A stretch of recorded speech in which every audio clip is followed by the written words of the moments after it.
la TVT au cœur de l'information.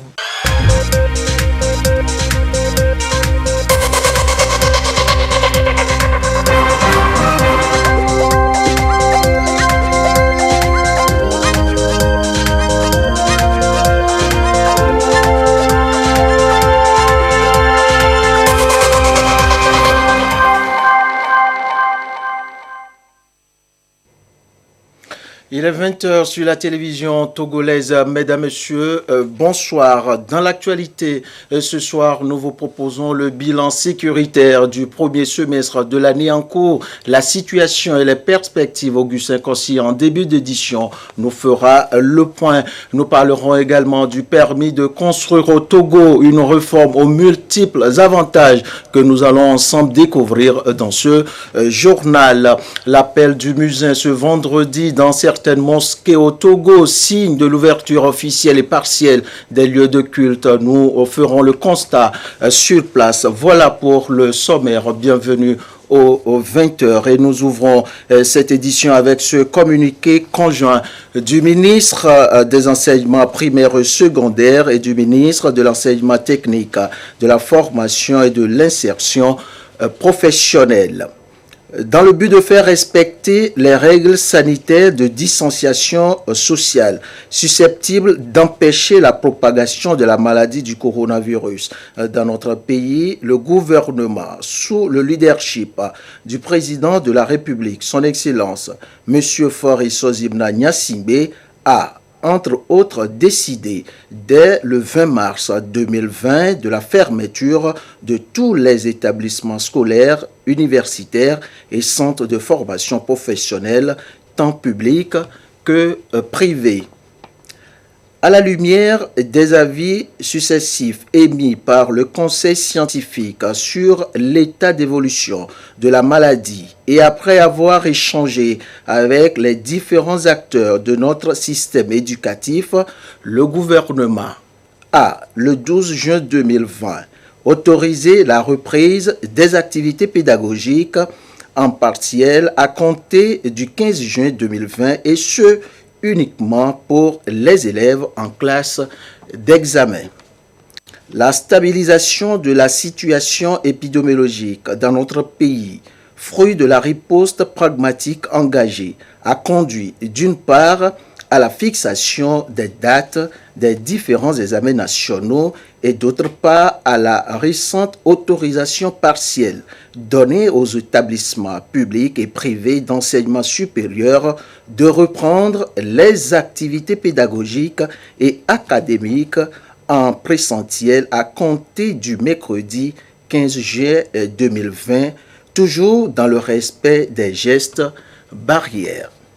À présent, pour ce qui concerne les classes intermédiaires, c'est-à-dire les classes de passage, étant donné que les programmes scolaires à la date de la fermeture des écoles et établissements étaient déjà exécutés à 75%, il est décidé que l'évaluation des élèves se fera sur la base des résultats scolaires obtenus lors des 2 premiers trimestres pour le primaire et le premier cycle du secondaire et sur la base de la moyenne du premier semestre et des notes des évaluations continues du 2e semestre pour les élèves de la classe de seconde, de première et 2e année de la formation professionnelle et ce, dans tous les établissements publics, privés confessionnels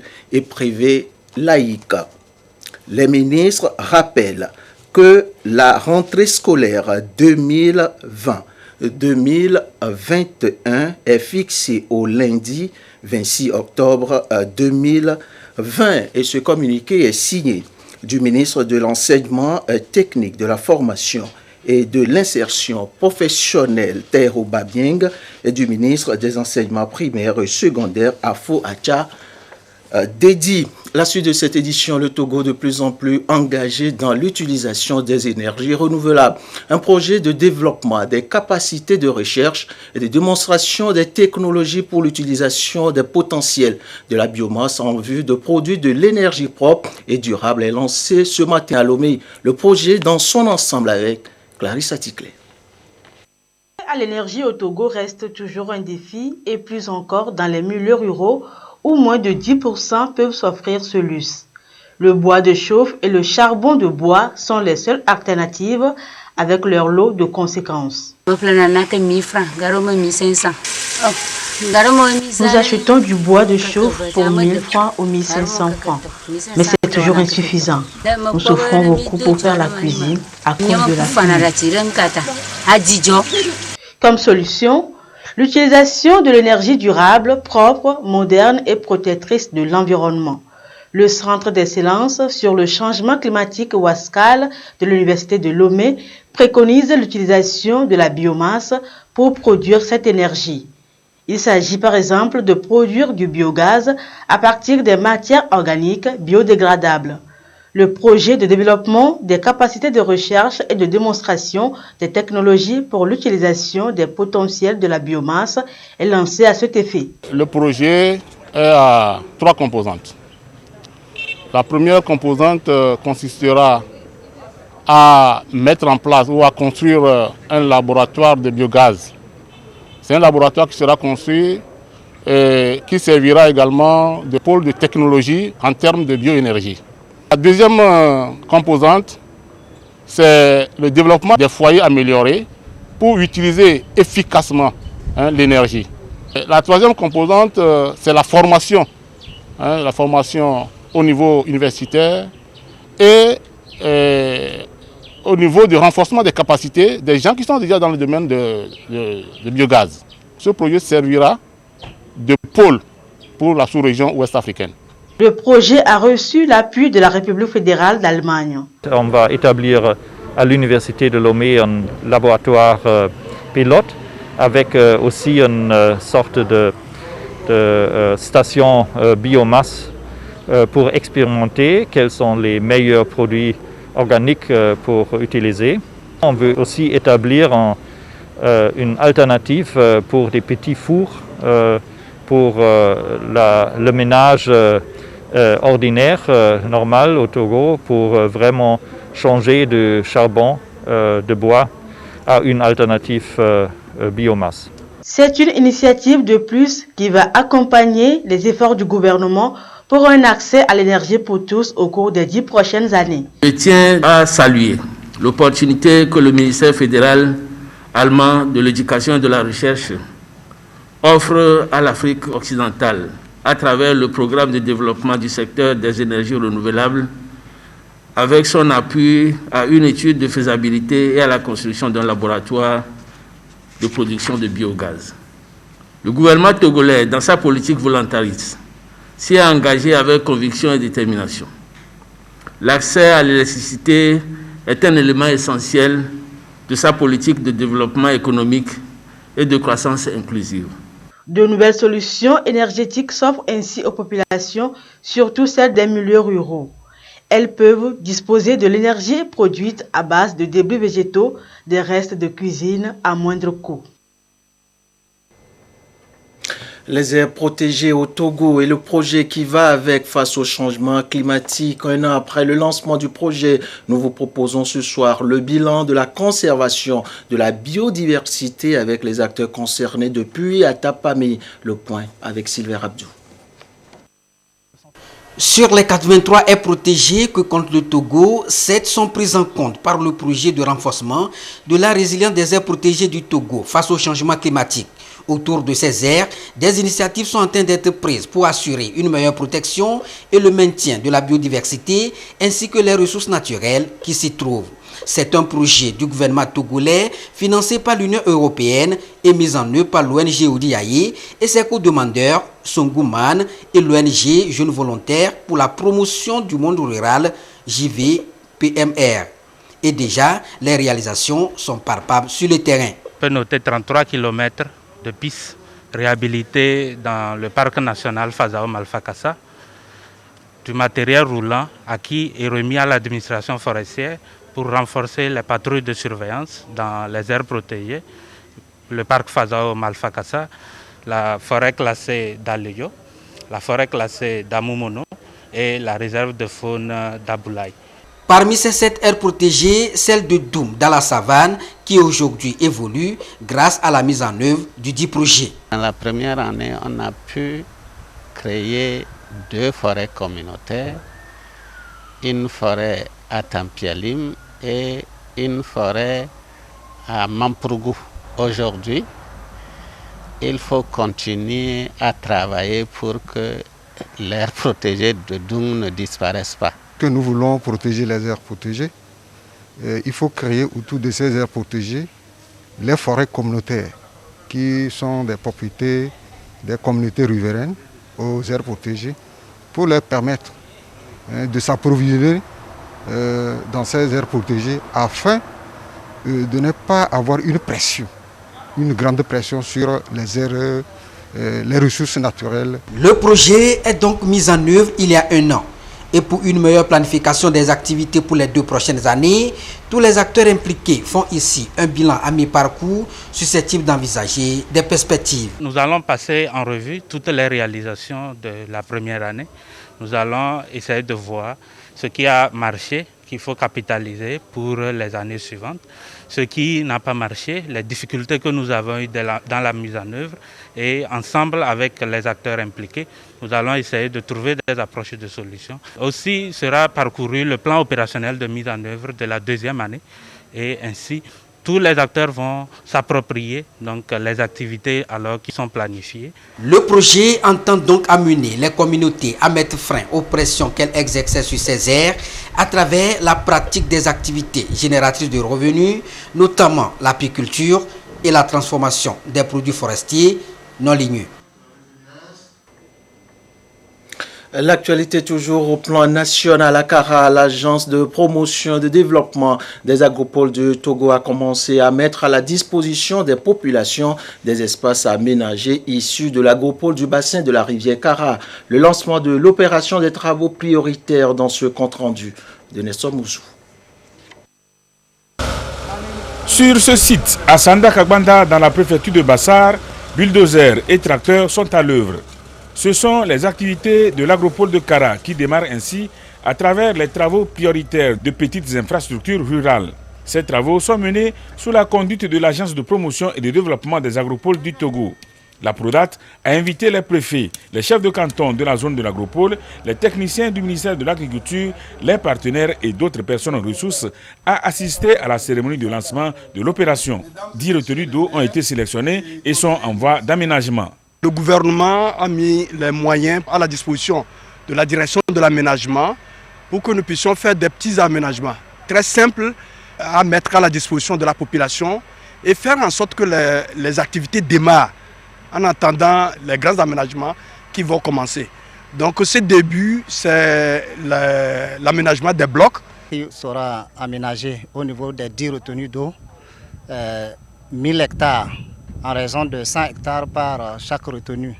Et ces aménagements serviront à permettre le développement des activités agricoles en contre-saison, notamment le maraîchage. Il sera développé la culture de la tomate, la culture du chou, de laitue et la culture de piment.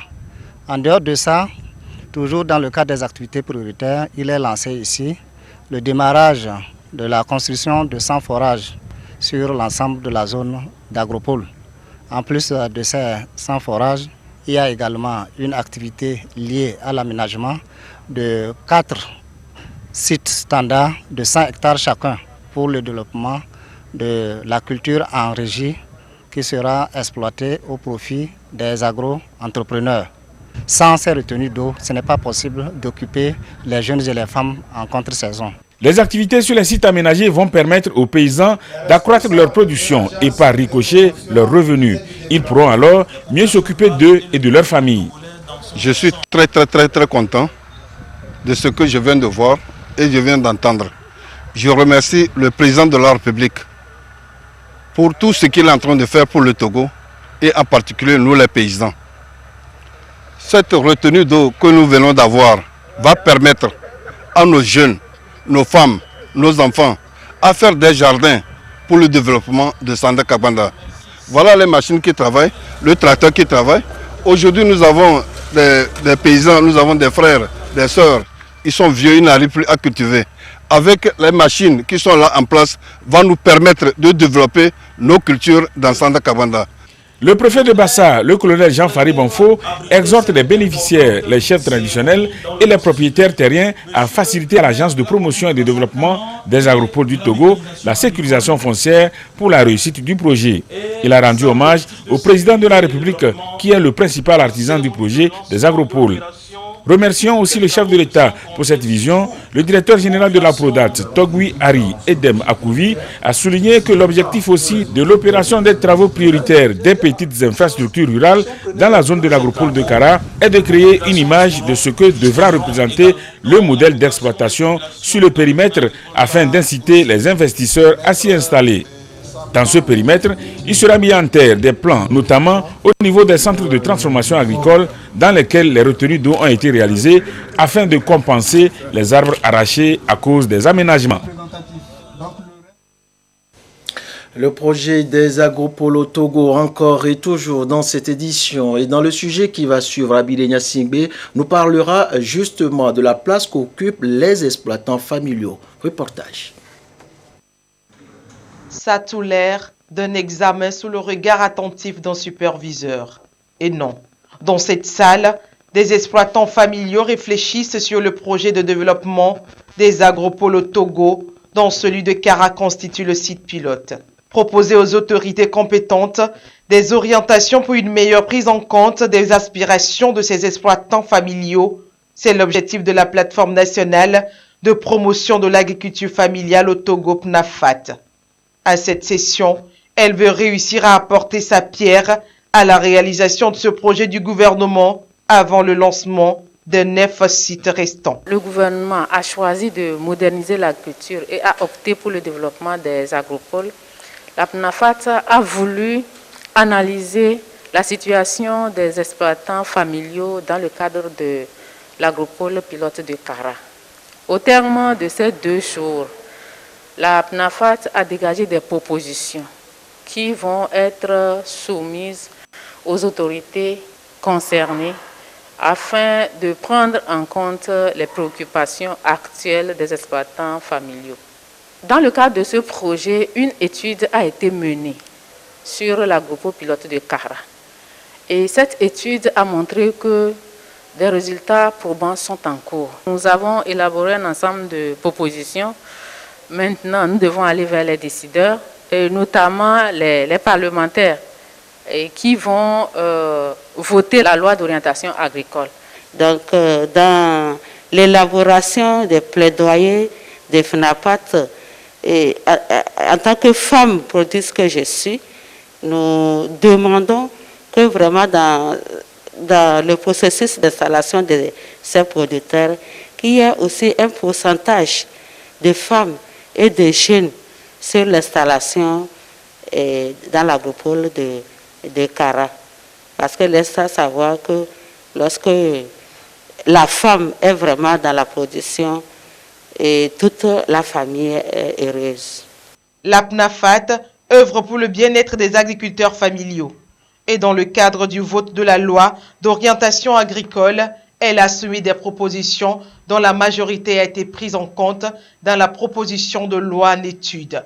Des résultats qui encouragent et stimulent davantage la plateforme dans ses actions de promotion et de défense des intérêts des agriculteurs familiaux. Je l'annonçais en début de cette édition, le Togo a une fois de plus respecté la tradition et présenté ce jour son bilan sécuritaire du premier semestre de l'année 2020. L'exercice dans les détails avec Augustin Kossi. Une trajectoire à la baisse. L'évolution de la situation sécuritaire routière au Togo au premier semestre 2020 est moins alarmante. 2627 accidents contre 2738 en 2019. Le point est fait ici par le ministère de la Sécurité et de la Protection civile. Le rapport concerne également la situation de la criminalité du pays, les saisines de carburant, des drogues et autres produits illicites. Durant ces 6 premiers mois, le pays a enregistré 33 cas de braquage, 21 vols à main armée, des meurtres et lynchages, des enlèvements et cambriolages. Nous avons pris l'essentiel des faits criminels tels que les braquages et les vols à main armée qui ont été commis sur l'ensemble du territoire. Il enregistre de façon générale une légère baisse de la criminalité par rapport au premier semestre 2019 ou au second semestre 2019. Nous avons enregistré quand même une baisse. Il en est de même pour le volet sécurité routière. Nous avons également enregistré une baisse sur tous les plans, le nombre d'accidents commis qui ont été constatés sur nos routes, le nombre de blessés relevés et le nombre de morts relevés. Ce qui fait ressortir que les forces de sécurité font quand même du bon travail avec tous les moyens dont ils disposent. Elle est insuffisante puisque les changements de comportement n'ont pas suivi les projections. La Direction générale de la police fait des précisions sur les actes de braquage et appelle à la prudence et à l'autodiscipline. Dans la journée, quand on va même dans les banques, la quantité d'argent qui sort de la banque vers des destinations multiples, c'est tellement beaucoup que comment se fait-il qu'on sait que vous êtes parti prendre de l'argent? Et quand on regarde, c'est des fuites avant d'aller prendre de l'argent. La notion de prudence, de discrétion lorsqu'on s'en va chercher l'argent. Il n'y a pas que ça. À côté de ça, nous sommes mis, on s'est rendu disponible que lorsque quelqu'un va chercher de l'argent et qu'il a des petites craintes, il n'a qu'à appeler les services de sécurité pour l'accompagner. S'il ne veut pas qu'on rentre dans sa voiture, nous allons l'accompagner avec nos moyens. Et c'est gratuit. Malgré les efforts qui sont faits, malgré les moyens mis en place par les pouvoirs publics, on constate qu'on enregistre toujours ces faits criminels. C'est le lieu d'appeler la collaboration de tous les acteurs ici présents. Parce que les policiers et les gendarmes seuls ne peuvent pas faire la sécurité. On a besoin de la participation de l'ensemble de toutes les couches. Ces dernières années, notre pays enregistre une très forte pluviométrie. C'est le lieu également de demander aux populations, aux parents, d'attirer l'attention de leurs enfants afin que les gens ne laissent pas les enfants s'amuser dans les cours d'eau ou les retenues d'eau. Au-delà des exhortations, ce sont des conduites à intégrer dans les habitudes. Le ministère des Transports et des Infrastructures invite à un changement accru de comportement. Il a signalé une amélioration entre la période des 6 premiers mois de l'année 2019 par rapport aux 6 premiers mois de l'année 2020. De la baisse du nombre d'accidents de 111, de la baisse du nombre de morts sur nos routes de 76 et de la baisse des blessés de 119. C'est bien, mais c'est inquiétant. C'est bien parce qu'il y a eu baisse, on a pu épargner des vies. Notre année a commencé depuis le début du premier trimestre par la pandémie au coronavirus. Et des mesures ont été prises de façon graduelle. On a bouclé certaines villes de notre pays et cet isolement des villes a amené à réduire la circulation des moyens de déplacement des passagers. Ça voudrait dire qu'il y a eu moins de circulation de véhicules sur toute l'étendue du territoire. Et sur cette base, on s'entendrait à une baisse drastique d'accidents d'abord, du nombre de blessés, du nombre de morts. Mais malheureusement pour nous, sur la base des chiffres qui ont été projetés, vous aurez constaté que globalement, 60% des accidents, ce sont des accidents avec des véhicules à 2 roues.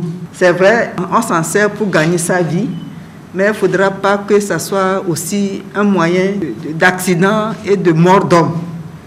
La plupart des accidents de route sont dus à l'excès de vitesse, au non-respect du code de la route, au défaut de maîtrise, à la conduite en état d'ivresse et au refus de priorité. L'actualité sous un autre registre et nous parlons du permis de construire au Togo, l'innovation où la réforme a permis au pays de gagner 6 places au dernier classement mondial du rapport Doing Business. L'acte administratif présenté avec ses avantages dans ce dossier signé Ekoussala. Des édifices en construction ou déjà achevés, réalisés dans les règles de l'art, ces infrastructures font chacune la beauté des villes du pays. Seulement, certaines sont érigées en l'absence d'un permis de construire. Et pourtant, c'est dans l'intérêt de tout porteur de projet de construction d'en disposer avant le début des travaux. L'un des avantages, par exemple, c'est que quand l'État, le gouvernement, réquisitionne votre parcelle, votre immeuble, pour cause d'utilité publique, cela appelle à l'indemnisation. Pour vous indemniser, c'est sur 2 objets, sur le foncier et sur le bâti. Si vous pouvez prouver par les papiers que vous êtes propriétaire de cette parcelle, vous serez indemnisé en fonction. Mais si vous ne pouvez pas prouver que vous avez été autorisé à bâtir cet édifice, eh bien, la commission pourrait ne pas reconnaître l'existence de ce bâtiment. Et donc, c'est d'abord dans l'intérêt du citoyen d'obtenir le permis de construire. D'autant plus que cela déclenche un autre processus, qui est l'inspection des travaux de construction. Par une commission pluridisciplinaire, une expertise de très haut niveau, qui vient sur votre chantier en cours de construction pour s'assurer que vous respectez le permis qui a été obtenu, que vous construisez dans les règles de l'art. Bâtir sans permis de construire, c'est enfreindre à la loi. L'autorité locale peut au besoin ordonner la cessation des travaux. Le gouvernement veut rendre ce service accessible à tous les citoyens. Aujourd'hui, le permis de construire est délivré en 15 jours et à moindre coût. Le coût est beaucoup amoindri parce qu'aujourd'hui, le mètre carré de construction projetée est facturé seulement 100 francs. Aujourd'hui, il n'y a pas de contact entre l'architecte porteur du projet et ceux qui instruisent. Donc, toutes les relations se font en ligne. Même quand il faut payer, vous allez à un guichet unique, payer, vous postez le reçu de paiement en ligne également. Et puis, quand votre permis est prêt, on vous dit que votre permis est prêt, il est signé, vous pouvez envoyer votre planton ou un collaborateur pour retirer ça à la mairie. Quand l'autorité locale remarque que vous êtes en train de bâtir sans permis, elle ordonne la cessation immédiate des travaux. Vous pouvez avoir préparé le béton à couler. Si on dit arrêtez les travaux, vous arrêtez sans couler ce béton. En plus, l'autorité peut ordonner la démolition de ce qui a été bâti sans autorisation. C'est pour parer à cette éventualité que le gouvernement entreprend sans cesse des réformes dans le secteur ces dernières années. En 2016, un nouveau décret a été adopté en remplacement de celui de 1967. De 1967 à nos jours, il y a eu beaucoup d'évolutions, il y a eu beaucoup de modernisation, mais les tests n'avaient pas suivi. Et donc, un processus a été engagé par le gouvernement avec les différents partenaires techniques, financiers et les professionnels pour produire ce qui a été adopté en avril 2016, qui est le nouveau décret régissant les actes d'urbanisme au Togo. Ce nouveau décret a pris en compte les différentes préoccupations, à savoir la vétusté du test d'avant, qui n'avait pas pris en compte les questions environnementales, qui n'avait pas pris en compte les questions de sécurité, de la solidité des bâtiments. Tout ceci a été corrigé aujourd'hui avec la participation de tous les acteurs. Le gouvernement va plus loin.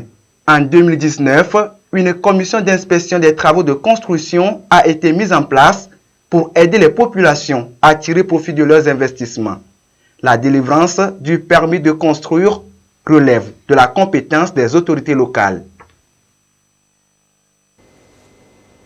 Écoutez ça là, à l'instant, l'émission au cœur de la nation de ce soir porte sur l'amélioration du climat des affaires au Togo, plus particulièrement les réformes liées au permis de construire. Anita Tigakou vous donne rendez-vous tout de suite à 21h. À retenir juste après ce journal une émission spéciale sur le processus d'approvisionnement du Togo en produits pétroliers. Et nous revenons une fois de plus dans cette édition sur l'opération campagne sans PME lancée par le ministère en charge du commerce. Vous êtes une petite et moyenne entreprise au Togo. L'opération vous concerne. Les détails dans ce reportage de Augustin Kossi. L'étroitesse du marché national, un problème auquel sont confrontées les petites et moyennes entreprises. Avec l'ouverture prochaine de la zone de libre-échange continentale africaine, leurs consommateurs potentiels sont estimés à 1,2 milliard. Les marchés des nouveaux pays émergents asiatiques s'offrent en alternative pour pallier la concurrence du secteur informel, les difficultés d'accès au financement et aux facteurs de production. Au Togo, le ministère du Commerce, de l'Industrie, du Développement du secteur privé de la consommation locale innove.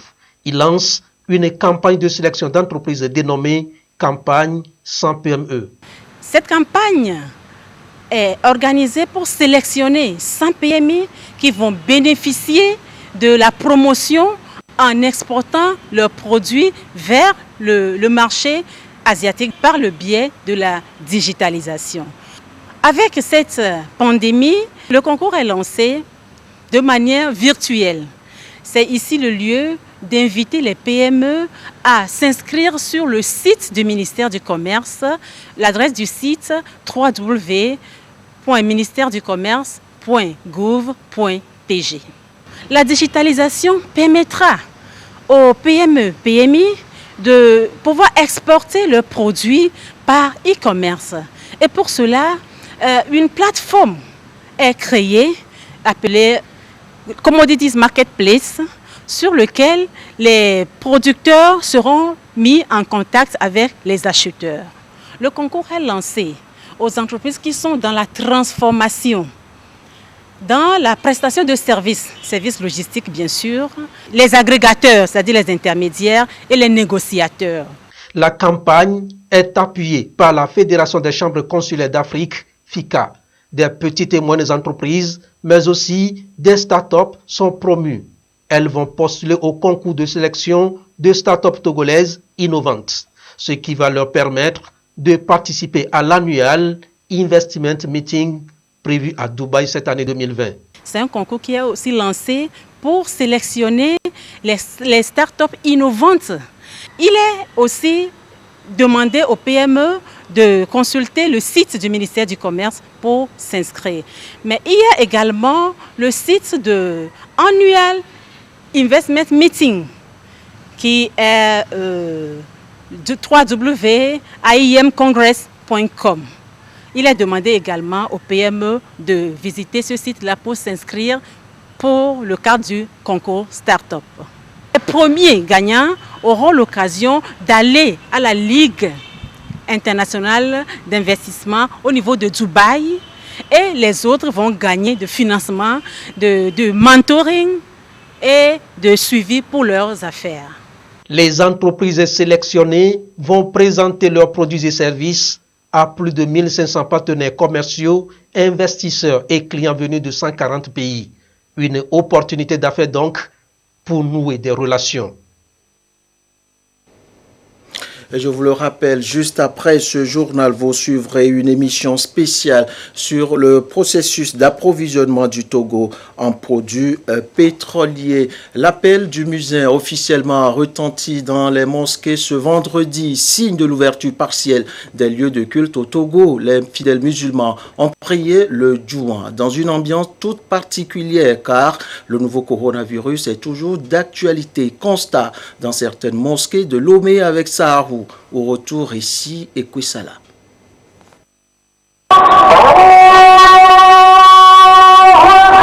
Du sommet de ce minaret résonne enfin le muezzin après 4 mois de silence. C'est l'heure de la grande prière de vendredi. Les fidèles d'Allah retrouvent après plus de 120 jours de fermeture le chemin des mosquées. Le contexte est particulier avec le Covid-19. Avant d'avoir accès à l'intérieur de ce lieu saint, il faut dorénavant se prêter à ce rituel. Les fidèles sont bien conscients de la situation. C'est un sentiment de satisfaction totale. C'est comme nous sommes nés de nouveau. Nous remercions notre Seigneur le Tout-Puissant qui a fait de telle sorte que cette maladie-là, Inch'Allah, elle est en train de partir, elle va partir. Je remercie également les autorités gouvernementales qui ont su prendre, n'est-ce pas, le taureau par les cornes. Et aujourd'hui, grâce à cela, nous avons commencé par fréquenter nos mosquées. Chacun fait son ablution à la maison. Ceux-là qui n'ont pas pu faire leur ablution dans leur maison, quand ils viennent ici, ils sont obligés d'acheter des piota, donc individuels, pour faire leur ablution avec. Avant, il y avait des nattes collectives que tout le monde utilisait dans la mosquée. Aujourd'hui, il n'y a plus cela. Quand vous venez, chacun vient avec soit sa natte, soit son tapis. Et également, avant, quand nous prions, nous sommes serrés. Ça fait partie des conditions d'acceptation de la prière. Mais aujourd'hui, à cause de Corona, quand vous venez, vous allez même constater que c'est vraiment délimité, 1 mètre. De la mosquée centrale de Lomé à celle de Protestants, rien n'est plus comme avant. Distanciation physique, port de cache-nez, c'est le nouveau mode. Covid-19 oblige. Nous sommes vraiment ravis que les mosquées sont ouvertes. C'est vrai que ce n'est pas toutes les mosquées, mais nous pensons que si les pays qui sont ouverts ont respecté les mesures barrières, les autres mosquées seront ouvertes. Quand il y a un problème, les meilleures places, ou bien les meilleurs lieux à aller, c'est les lieux d'adoration. Donc depuis là, c'est notre souhait. Maintenant que c'est ouvert, nous profitons pour l'ouverture pour invoquer Allah que les pandémiques là disparaissent totalement. C'est un jour que nous attendions depuis fort longtemps. Dieu merci, il est arrivé. Nous avons ouvert le lieu de culte dans les conditions strictes du respect scrupuleux des mesures barrières. Effectivement, tous les fidèles ont respecté le lavage des mains, le port des masques et la distanciation physique à l'intérieur de la mosquée, comme dans la cour de la mosquée. Nous avons demandé à nos fidèles, chaque fois que nous nous rencontrons, de prier à Allah, parce que la pandémie, ce n'est pas une affaire de quelqu'un, ce n'est pas une affaire d'un sorcier. L'essentiel, c'est d'avoir enfin retrouvé leur lieu de culte. L'intention est commune, que la pandémie soit vite éradiquée. Dans tous les pays actuellement, les mosquées ne sont pas ouvertes. La première chose, c'est de rendre grâce à Dieu qui a permis que notre situation puisse être plus ou moins vivable. Donc nous avons prié Allah subhanahu wa ta'ala de nous épargner le plus vite possible cette crise et que la solution au niveau médical puisse être rapidement trouvée, que ce soit un médicament de traitement ou bien un vaccin. Et nous avons également prié pour le pays pour que, quelle que soit la situation au Togo, que la situation ne puisse pas être au-delà de ce qui est exportable.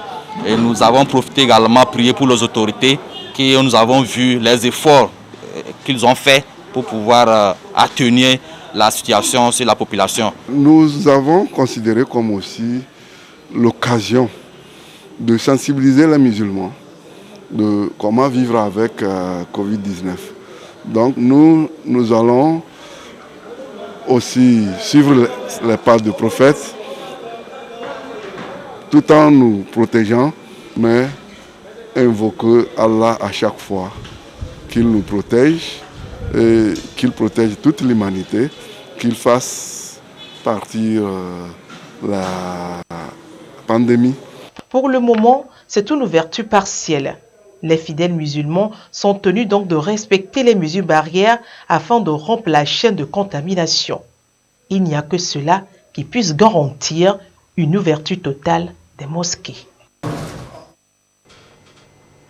Le récit était plutôt signé Abidé Niassingbe. Merci au passage et je vous fais lecture de la situation de la pandémie au nouveau coronavirus au Togo à ce jour du vendredi 17 juillet 2020. Et la situation se présente comme suit. Le nombre de cas confirmés est de 766, 17 nouveaux cas depuis hier.